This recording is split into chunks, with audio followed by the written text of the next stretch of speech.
Falaremos da questão do mito e cultura. O mito e cultura é muito importante para a formação da construção social. A sociedade ela é construída em cima do mito e da cultura. Mas o que é então o mito e a cultura?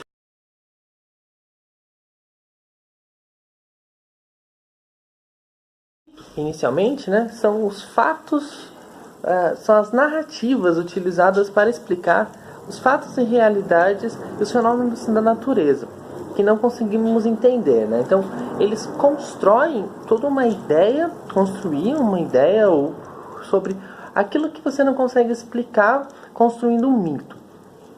Como, por exemplo, aquele rodamuinho de vento que acontece. Como é que você explica aquilo? Você explica que é o Saci naquele momento fazendo aquela ação. Tá? Então, o que é o mito? Essas duas coisas.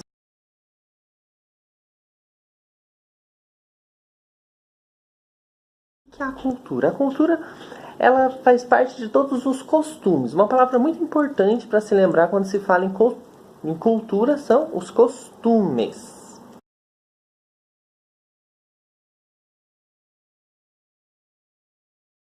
Por que cultura é costume?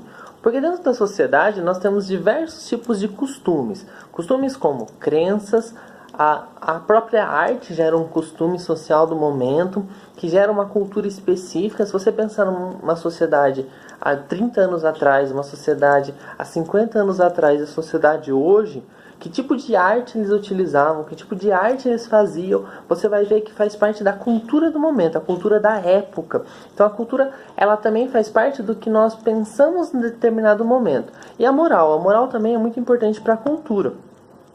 Por quê, né? Porque a cada período, aí eu volto também na mesma ideia. Se você pensar na questão de 20, 30, 40 anos atrás, a cada período você vai ter um tipo de moral. O que era certo e o que era errado, a partir daquele padrão social daquele período.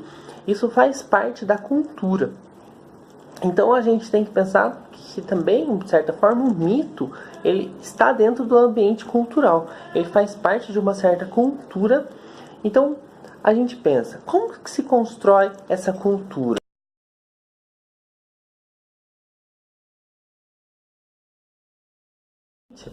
Ela tem uma relação muito forte com o que a gente vive no sentido natural. A cultura ela é relacionada à natureza. Em que sentido natureza? Natureza no sentido real da coisa, a natureza mesmo, né? O sol, o clima, o ambiente, as florestas. Porque se você pensa num local de clima frio, qual é a cultura da região? Num local de clima quente, qual é a cultura da região? Então isso influencia muito. Porque a cultura também constrói o indivíduo. E o indivíduo constrói a cultura. Uma coisa é muito ligada na outra, que é ligada automaticamente na natureza. Vamos fazer um quadro.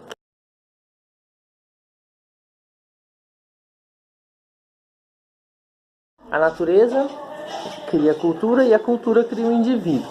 Uma coisa é influenciar diretamente na outra.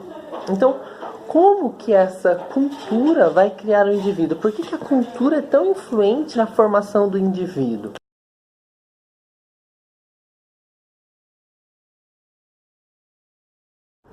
Então, quando a gente pensa quem é o indivíduo, para pensar a sua relação automática com a cultura, a gente precisa entender duas palavras fundamentais para a questão da formação do indivíduo. As duas palavras são essas.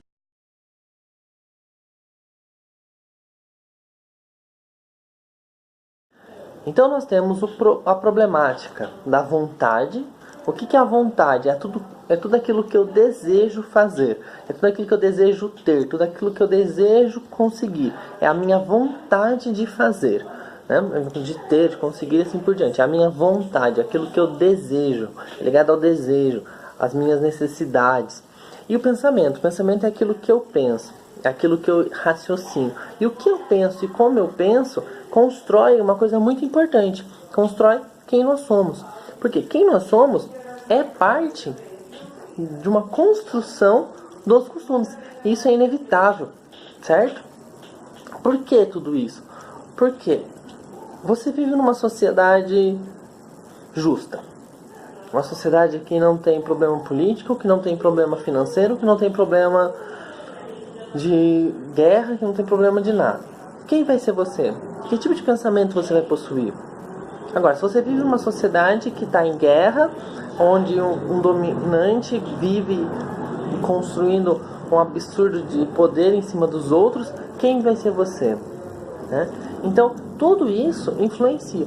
Que aí a gente pensa assim, a sociedade, ela também é uma ligação muito forte com o Estado. O Estado depende dos costumes. Então a gente acrescenta mais uma questão importantíssima nesse momento, que é a relação do Estado. O que é o Estado? O Estado é o governo que controla essa sociedade, que ele vai depender da cultura onde ele está inserido. Olha, mais um quadro aí, ó.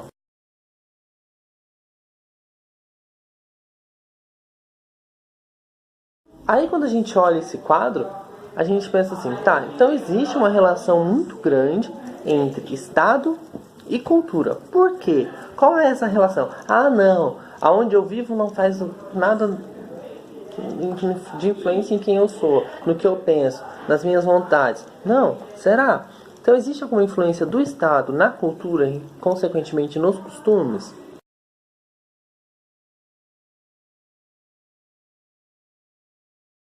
O Estado vai criar uma lei. Ele vai criar uma lei de, sei lá, pena de morte num país que não tem crime? Vai criar uma lei de tráfico, contra o tráfico, se não existe tráfico de drogas? Vai criar uma lei de abuso contra a mulher ou contra o homossexual, se não existe preconceito nessa sociedade?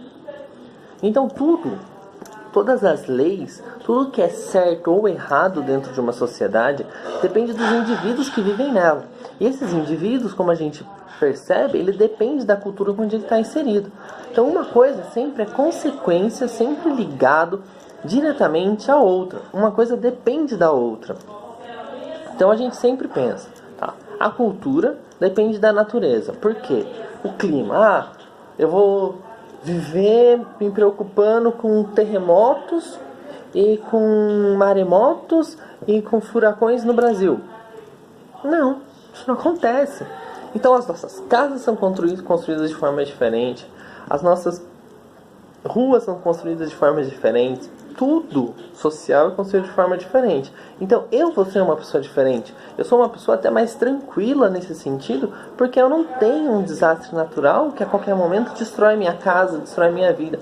Ao mesmo tempo que eu sou apegado a uma construção muito mais do que uma pessoa que pode perder tudo a qualquer momento. Então ele é apegado a coisas menos materiais do que o outro que não passa por isso, porque a cada momento ele pode trocar as coisas materiais, né? Então é muito diferente uma coisa da outra, e isso constrói o indivíduo.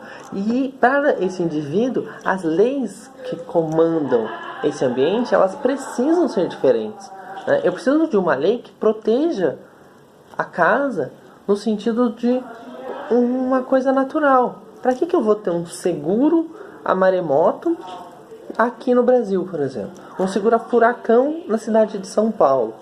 Não existe furacões na cidade de São Paulo, né? Então tudo é construído, a lei é construída a partir de todo o ambiente natural, social, individual. Tudo por causa dessa formação cultural, certo? E aí, outra coisa muito importante que acontece dessa construção é uma palavra chamada etnocentrismo.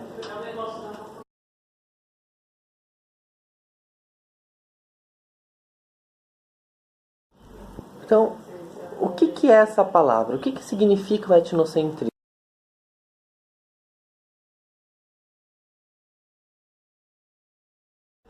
O etnocentrismo é uma palavra muito complexa e muito simples. Por quê? Porque ela é complexa na questão da até onde vai o problema etnocêntrico, e ela é muito simples na sua definição. O que significa essa palavra? O etnocentrismo é quando uma pessoa de uma região, um grupo, ou uma sociedade, uma nacionalidade, uma nação específica se julga melhor do que as outras.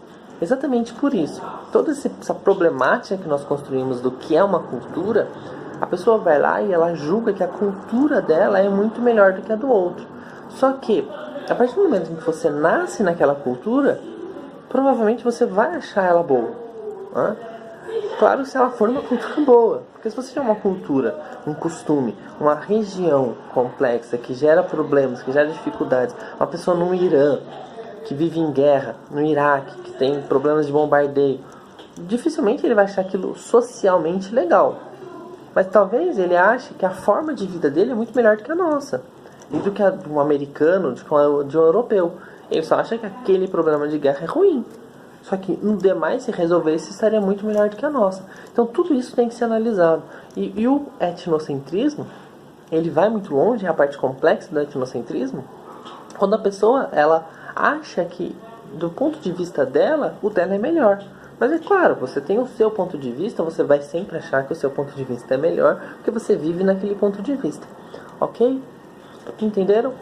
Essa é a relação mito-cultura com a formação do indivíduo, com a formação da sociedade, com a formação de todo o mundo à nossa volta. Um abraço, até o próximo.